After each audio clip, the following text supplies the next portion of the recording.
Ever look at the beverage cart on a plane and see it piled high with tomato juice? It's not a common juice like orange or apple. So why are so many people drinking it in flight? Put simply, your taste changes while you're in the air, and there's a biological reason for that. If you grab a bite before your flight, you probably have an idea of what it will taste like. But once you're in the air, your sense of taste isn't the same as it is on the ground. A lot of factors on the plane are all coming together to suppress your sense of smell, which makes up a large portion of our sense of taste. Think back to the last time you had a cold.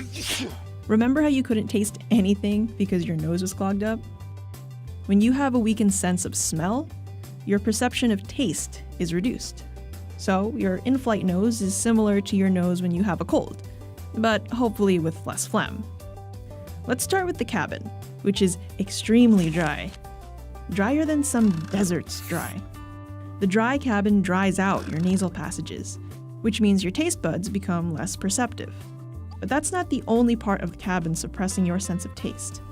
The low cabin pressure actually decreases the levels of oxygen in your blood, which means your olfactory receptors, the part of your nervous system that responds to smells, become less sensitive, which actually weakens your sense of smell.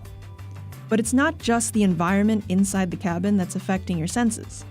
The noise coming from the engine isn't helping either. A 2010 study tested people's sense of taste both inside and outside a simulated plane cabin. The researchers found sensitivity to sweet and salty food was reduced by 30% while in the cabin. And that weakened sense of taste can cause a lot of problems for airline caterers, who have to modify every recipe to account for it.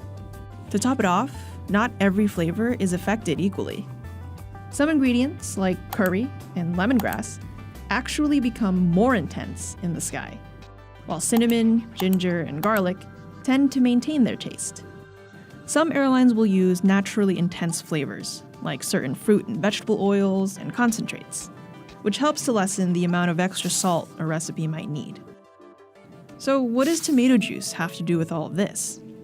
Well, tomato juice tends to have a savory flavor, referred to as umami. It's one of the 5 categories of taste, along with sweet, sour, salt, and bitter.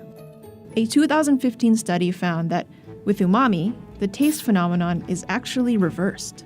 Umami is actually enhanced in the air. So, the next time you're on a flight, give the tomato juice a try.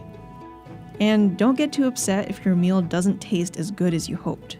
The chefs are just trying to accommodate for something you didn't know was happening right underneath your nose.